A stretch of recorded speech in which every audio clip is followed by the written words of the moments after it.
Hi ಎಲ್ಲರಿಗೂ ನಮಸ್ಕಾರ, welcome back to my YouTube channel. ಎಲ್ಲರಿಗೂ ಹೊಸ ವರ್ಷದ ಹಾರ್ದಿಕ ಶುಭಾಶಯಗಳು. ಈಗಾಗಲೇ ಹೊಸ ವರ್ಷ ಸ್ಟಾರ್ಟ್ ಆಗಿ 3 ದಿನ ಆಗೇ ಹೋಯಿತು. ಎಷ್ಟು ಬೇಗ ದಿನ ಕಳೀತದೆ ಅಲ್ವಾ.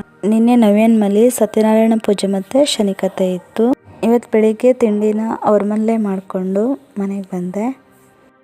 ನಮ್ಮ ಮನೆ ಮುಂದೆ ಸ್ವಲ್ಪ ಬಾಳೆಗಿಡ ಮತ್ತು ಅಡಿಕೆ ಗಿಡವನ್ನು ಹಾಕಿದ್ವಿ. 1 ವರ್ಷ ಆಯಿತು. ಅದಕ್ಕೆ ಬುಡಕ್ಕೆ ಸ್ವಲ್ಪ ಮಣ್ಣನ್ನು ಹಾಕಿದ್ರು. ಹೇಗಿದೆ ನೋಡಿ ನಮ್ಮ ಚಿಕ್ಕ ತೋಟ.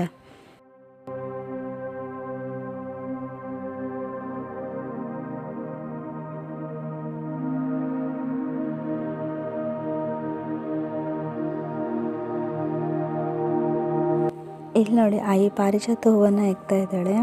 ನೋಡಿ ಎಷ್ಟು ಚಂದ ಇದೆ ಅಲ್ವಾ ಪಾರಿಜಾತ ಹೂವು. ಅದರ ಆ ಕಲರೇ ಚಂದ, ಕೇಸರಿ ಮತ್ತು ಬಿಳಿ. ಮರದಲ್ಲಾಗಿದ್ದಾಗ ಅಂದರೆ ಗಿಡದಲ್ಲಾಗಿದ್ದಾಗ ತುಂಬ ಚೆನ್ನಾಗಿ ಕಾಣ್ತದೆ. ಮೊದಲು ತುಂಬ ರಾಶಿ ಆಗ್ತಿತ್ತು, ಗಿಡ ತುಂಬಾ ದೊಡ್ಡ ಇತ್ತು. ಆದರೆ ಈ ಸಲ ಗಿಡ ಕಡ್ದಿರೋದ್ರಿಂದ ಅಷ್ಟೊಂದು ಹೂವು ಆಗ್ತಾಯಿಲ್ಲ. ಹಾಗಾಗಿ ಬಿದ್ದಿರೋಂಥ ಹೂವನ್ನೇ ಹೆಕ್ಕಿ ಮಾಲೆ ಮಾಡಿ ದೇವರಿಗೆ ಹಾಕೋದು ನಾವು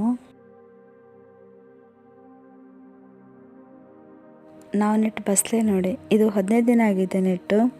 ಈಗ ಸ್ವಲ್ಪ ಚಿಗುರು ಹೊಡೆದು ಬಂದಿದೆ. ಚೆನ್ನಾಗಿ ಗಾಳಿ ಮತ್ತು ಬಿಸಿಲು ಬರೋದ್ರಿಂದ ಚೆನ್ನಾಗಾಗಿದೆ. ದಿನ 2 ಹೊತ್ತು ನೀರನ್ನು ಹಾಕ್ತೀವಿ ಅದಕ್ಕೆ. ಇಲ್ಲಿ ನೋಡಿ,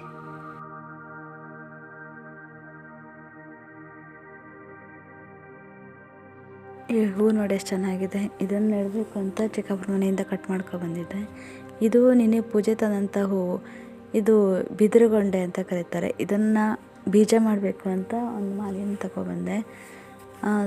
ಬೀಜ ಅಂದರೆ ಅಷ್ಟೊಂದು ಬೆಳೆದಿಲ್ಲ ಅಂತ ಅನಿಸ್ತದೆ ಹೂವು.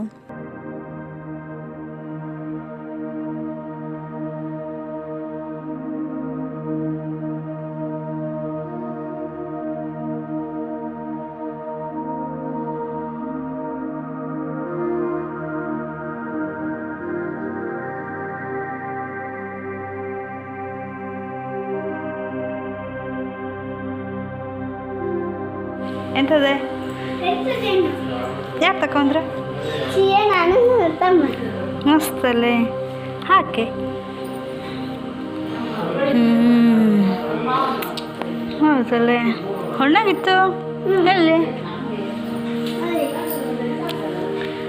Thank you ಅನ್ನನಿ.